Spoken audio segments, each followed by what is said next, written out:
Hai Sobat Mantap, kali ini kita akan membahas film yang lagi rame-ramenya ini. Apalagi, inilah film yang berjudul Squid Game. Drama Korea ini mengisahkan tentang sebuah permainan bertahan hidup dalam bentuk permainan anak-anak dengan hadiah uang 45,6 miliar won bagi siapapun yang bisa bertahan dan dapat melewati setiap game sampai di babak akhir.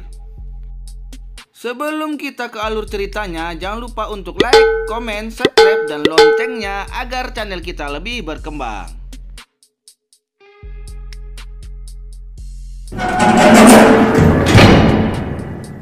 Di sini diketahui terdapat 456 peserta yang datang dari berbagai daerah di Korea dan masing-masing dari orang-orang ini kayaknya memiliki masalah utang yang cukup besar. Entah utang rentenir, kedai kopi, lapo tua, urusan orang itulah itu. Dan karena itulah mereka ikut dalam permainan ini. Yuklah Wak, langsung aja kita gaskan. Inilah dia filmnya. Diawali dengan kehidupan seseorang duda yang bernama Gihon. Dia ini kerjanya serabutan Wak. Narik beca, RBT, tukang ogap, semualah dikerjainya ini. Dia ini anggota pengacara, pengangguran banyak acara ini. Mak, jadi beban rupanya dia ini. Beban hidup mamaknya ini. Padahal mamaknya udah tua, sakit-sakitan pula. Inilah masalahnya yang buat istrinya ninggalin dia. Dan kawin lagi lah istrinya itu sama laki-laki yang lebih kaya pula. Iyalah, mana mungkin pula dia cari tukang butut. Yang lebih sakit lagi Wak, hak asuh anak cewek satu-satunya ini jatuh sama istrinya pula. Habis itu sekarang udah hidup senang lah istrinya sama anaknya itu. Sakit kali lah memang nasib si Gihon ini. Gak bisa bercakap lagi dia, hampir nangis terkincit dia mikirin nasibnya ini. Tapi si Gihon ini tetaplah mau dia jadi bapak yang baik. Sayang kali pulanya dia sama anaknya ini. Rupanya ini hari ulang tahun anaknya. Dia rencana mau belikan hadiah. Dicurinya duit mamaknya. Pikirnya mau dipakainya duit mamaknya itu berjudi, supaya kalau menang bisa jadi banyak lah pula duitnya itu. Memang nasib mujur kali lah si Gihon ini. Menang pula dia berjudi. Banyak kali duitnya hasil dari menang berjudi tadi itu. Tapi baru mau pergi dari tempat judi, dia langsung ketemu penagih utang. Banyak kali lah pula utangnya. Dikejar-kejarlah dia sama orang itu. Terkejutlah dia, larilah dia pula. Takut dia dimintain duitnya. Memang pedangkik kali lah dia ini. Tapi tak disangka dia tetap ketangkap. Dalam keadaan tersudut tersebut, ia berjanji akan membayar separuh utangnya dengan hasil kemenangannya hari ini. Tapi saat diperiksanya duitnya di saku jasnya, ternyata semua duitnya hilang. Baru sadarlah dia, pada saat dikejar tadi, dia sempat nabrak cewek, agak-agak cantik lah pula cewek itu. Ponten-ponten 75-an lah kayaknya cewek itu. Rupanya, cewek itu yang ambil semua duitnya. Memang borjong lah, lapet lah, semua isi kebun binatang keluar dari mulutnya. Karena gak bisa terbayar utangnya itu, orang-orang itu pun jadi pala. Paksanya lah dia tanda tangan surat perjanjian hitam atas putih. Matre 6.000 entah matre 10.000, itulah dia itu. Isinya rupanya kalau dia nggak bisa bayar utangnya bulan muka, mau diambil lah ginjalnya sama bagian badannya yang lain. Sial kali lah memang nasibnya ini. Bukan bertambah duit yang nyuri dari mamanya tadi, tapi hilang pula duitnya itu. Ulang tahun pula anak ceweknya hari ini. Bingung lah dia, nggak ada lagi duitnya. Nggak bisa dia beli kado untuk anaknya itu. Gondok kali lah dia sama dirinya sendiri. Nggak bisa dia buat anaknya senang. Sekarang di dalam kehidupannya ini cuma sial lah kawannya. Bingung pula dia sama hutangnya yang banyak kali yang nggak akan bisa sanggup dibayarnya. Di dalam kebingungan ini, Gihon ditemui oleh seseorang pemuda misterius. Dari pemuda itu dikasihnya dia kartu. Rupanya kartu ini untuk masuk ke dalam sebuah permainan game lah kayaknya. Pemuda itu berkata bahwa jika Gihon berhasil menyelesaikan permainan di sana, dia akan mendapatkan duit yang banyak kali. Mendengar hal itu, Gihon pun langsung tertarik dan ikutlah dia pula. Nggak usah banyak kuah lah, langsung aja lah kita sikat. Gihon dan orang-orang lain yang senasib sepertinya dibawa pakai mobil. Mereka pun dibius untuk menjaga kerahasiaan tempat permainan itu. Selain itu, semua HP dan barang bawaan mereka juga disita. Terdapat 456 peserta yang dikumpulkan di dalam sebuah ruangan besar. Tempat permainan itu dikelola sama seseorang yang misterius. Pakai topeng hitam lah pula dia. Dan anak buahnya yang pakai baju serba merah.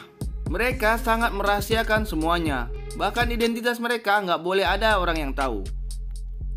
Di sana Gion bertemu dia dengan beberapa orang peserta lainnya yang nantinya jadi kawan mainnya. Ini dia Sangwoo, temannya waktu anak-anak. Ilnam, kakek-kakek yang penyakitan. TKI asal Pakistan namanya Ali. Gangster kelas kakap namanya Deoksu. Seorang tante-tante namanya Meryong. Dan cewek asal Korea Utara namanya Sebyok. Cewek ini adalah cewek yang sebelumnya nyuri semua duit Gihon. Pada saat ditengoknya, si Gihon pun jadi marah kali. Tapi belum sempat membalas dendamnya, para kurcaci merah pun berdatangan. Wah, kurcaci merah lah pula. Bos kurcaci ini pun menjelaskan bahwa selama mereka di sana, mereka akan memainkan 6 permainan. Adapun beberapa aturan yang harus disetujui oleh para pemain sebelum memulaikan permainan, di mana pemain tidak boleh berhenti di tengah permainan. Dan pemain yang menolak bermain akan langsung dieliminasi. Dan yang terakhir, permainan akan dihentikan jika mayoritas dari peserta menyetujuinya. Setelah menyetujui semua persyaratan itu, mereka diarahkan ke ruangan berbeda untuk memulai permainan yang pertama. Permainan pertama yang akan mereka mainkan adalah yang mereka sebut lampu merah, lampu hijau, di mana terdapat sebuah boneka robot raksasa di ujung ruangan. Boneka robot ini bertugas sebagai penjaga. Dan saat sang robot berkata lampu hijau, para pemain diperbolehkan untuk bergerak secepat mungkin agar mereka bisa segera sampai di garis finish sebelum waktunya habis. Namun saat robot itu berkata lampu merah, maka para pemain tidak boleh bergerak sama sekali. Karena jika diketahui oleh si robot, maka mereka akan langsung dieliminasi. Namun kenyataannya yang sebenarnya jauh lebih mengerikan sob. Ternyata di sini arti eliminasi berarti ditembak hingga mati. Tembakan senjata datang dari berbagai sudut. Semuanya telah diatur otomatis agar langsung menembak siapapun yang bergerak selama lampu merah. Karena hal itulah para peserta pun terkejut dan mulai berlarian berserak di arena permainan ini. Itu membuat mereka sampai mati sia-sia, tertembak karena bergerak. Di saat lampu merah menyala, Gihon dan beberapa pemain yang masih tersisa terpaksa harus terus ikut bermain. Meskipun mereka harus melihat ratusan mayat yang tergeletak di sekitar mereka. Mereka harus tetap berkonsentrasi agar bisa segera sampai di garis finish dengan aman dan tidak kehabisan waktu. Mereka yang sudah melewati garis finish sebelum waktu habis akan dinyatakan lolos dari permainan pertama dan berhak melaju ke permainan selanjutnya. Gihon yang sebelumnya tertinggal mencoba untuk berlari secepat mungkin di detik-detik terakhirnya. Tetapi sayangnya dia malah terpleset dan hampir jatuh. Beruntungnya di sana ada Ali yang berada di belakangnya, berhasil menarik bajunya. Sehingga ia bisa bertahan dan akhirnya lolos dari permainan pertama. Sedangkan mereka yang masih tersisa karena kehabisan waktu langsung dinyatakan kalah dan ditembak satu persatu. Dan selesailah permainan pertama. Dan para peserta pun kembali dikumpulkan di kamar mereka. Dari 456 peserta, kini hanya tersisa 201 peserta saja. Para peserta yang masih tersisa sangat ketakutan karena apa yang terjadi di permainan pertama tadi. Alhasil mereka pun sepakat untuk berhenti dari permainan ini. Mereka pun melakukan voting. Sebelum melakukan voting, panitia mengingatkan kepada mereka bahwa kini duit yang terkumpul sudah mencapai lebih dari 25 miliar. Hal itu ditambahkan dari jumlah para peserta yang telah mati. Dan jika mereka memilih untuk berhenti dari permainan ini, maka mereka akan dipulangkan tanpa membawa uang sepeser pun. Hal itu tentu membuat mereka semua menjadi goyah. Pada akhirnya dengan selisih 1 suara saja, mereka pun sepakat untuk menyudahi permainan tersebut.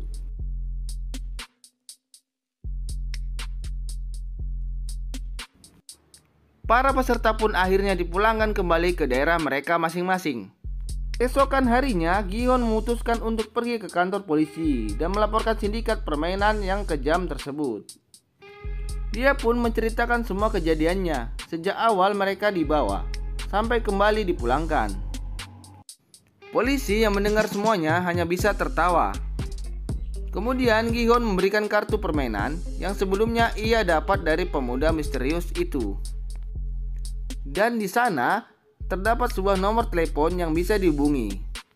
Namun ketika si polisi mencoba menelepon nomor itu, yang mengangkat malah seorang wanita biasa. Hal itu pun membuat polisi marah kepada Gi-hun dan menganggap si Gi-hun itu gila. Tak lama kemudian seorang polisi bernama Jun-ho telah tiba di kantor polisi tersebut. Entah apa alasannya, ia terlihat tertarik dengan kartu permainan yang dibawa oleh Gi-hun tadi.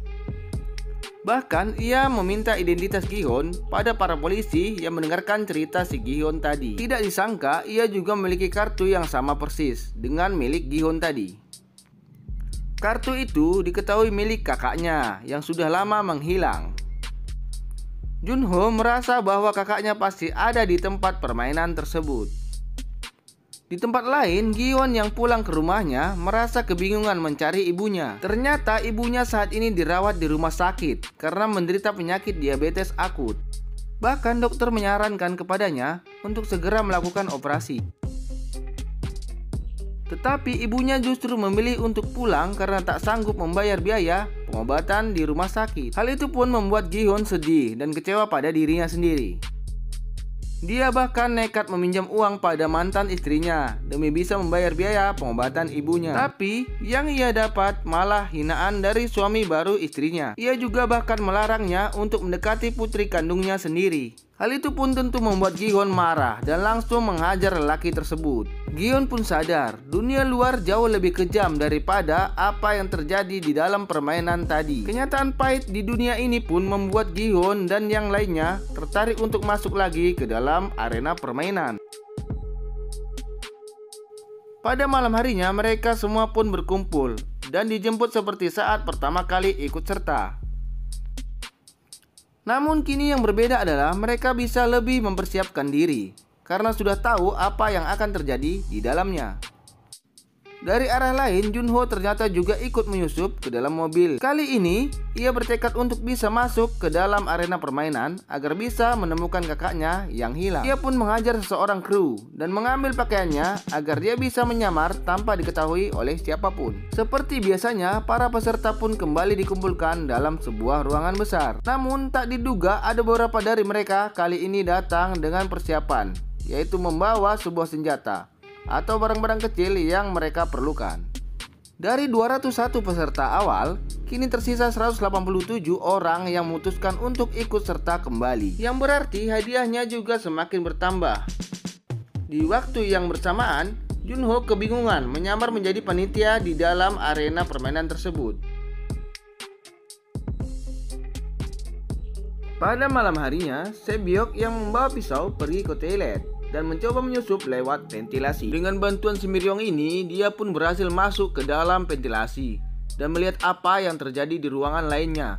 Di sana, dilihatnya lah panitia sedang membuat gulali di tong yang sangat besar. Tapi makin bingunglah dia, untuk apa gulali tersebut? Besoknya, para peserta pun bersiap dan dikumpulkan untuk bermain di permainan yang kedua. Sebelum permainan dimulai, Sang-woo bertanya kepada Sebyok tentang apa yang dia lihat kemarin malam. Sebyok pun bingung karena dia berasal dari Korea Utara. Ia pun mengatakan kepada Sang-woo bahwa ia melihat para panitia membuat gulali. Setelah mendengar hal itu, Sang-woo pun langsung teringat akan permainan masa kecilnya. Di sana terdapat gulali yang memiliki bentuk yang berbeda-beda. Nah, di sini tugas mereka adalah mengikis gulali tersebut sesuai dengan bentuknya masing-masing. Itulah sebabnya Sang-woo saja memilih bentuk segitiga, karena itu adalah bentuk yang paling mudah untuk dikikis sob. Tapi anehnya si Sang-woo ini tidak memberitahu teman-temannya tentang aturan permainan tersebut kepada teman-teman terdekatnya. Dia malah membiarkan teman-temannya memilih bentuk yang sangat sulit sob. Alhasil saking pauknya si Gi-hun ini, dia milih bentuk payung. Alasannya dia sangat suka dengan bentuk payung ini. Dan si Ali dengan bentuk lingkaran. Bah, pasti payah kali mengikis bentuk lingkaran ya sob. Semua orang memiliki waktu 10 menit untuk menyelesaikan permainan kali ini. Dan bila peserta gagal membuat bentuk yang sesuai, maka mereka akan langsung dieliminasi atau ditembak mati sob. Makin ketakutan lah mereka semua. Berusaha lah mereka sekeras mungkin. Keteter kayak kebakaran jenggot lah semuanya.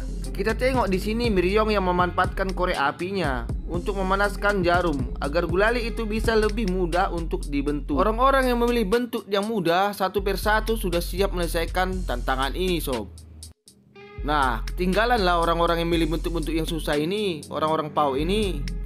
Ditambah makin bingung lah orang ini, dimana waktunya makin mepet lah pula. Di saat yang sama, si Junho ini mulai dicurigai oleh kurcaci-kurcaci yang lain. Kelihatan dia nggak ngerti apa tugasnya di sini. Waktu terus berjalan, waktu makin mepet lah ini. Dimana saat-saat menegangkan, dimana detik-detik terakhir si Gi-hun mulai dipakainya lah otak kiri dan kanannya. Muncullah ide cerdasnya. Dia berpikir gulali ini adalah sejenis permen, dimana di sana sudah terbentuk polanya. Jadi dia berinisiatif untuk menjilati gulali itu sampai bisa dipisahkan dari polanya tersebut. Ini sangat masuk akal sob, sehingga para peserta lain yang melihat Gi-hun langsung mengikutinya. Tak disangka ide Gi-hun tersebut ternyata berhasil sob, sehingga Gi-hun dan peserta lain serta kakek Ilnam dapat menyelesaikan tugasnya dengan baik. Tapi adalah satu orang pula yang gagal. Tapi satu orang ini dia melawan panitianya. Melihat seperti itu, ditembaki kurcaci inilah para peserta lain yang gagal. Supaya mereka tidak membantu satu orang ini untuk cari masalah. Ditodongkannya lah pistol ke arah kurcaci ini. Suruhnya kurcaci ini pula untuk buka topengnya. Kurcaci ini pun nurut aja lah pula. Dibukanya lah topengnya. Itu udah dibuka topengnya, malah ditembak pula dia sama ketuanya sendiri. Rupanya semua kurcaci ini sudah memiliki perjanjian. Nggak bolehlah mereka buka topeng, di mana identitas mereka gak boleh ada orang yang tahu, alias dirahasiakan sob. Dan ternyata bersambung. Ayo, kita semua pada penasaran kan kelanjutannya sob? Jangan lupa ikuti kelanjutannya sob. Penasaran kan? Penasaran kan? Mimin pun penasaran nih sob. Sampai jumpa di episode berikutnya. Salam sobat mantap.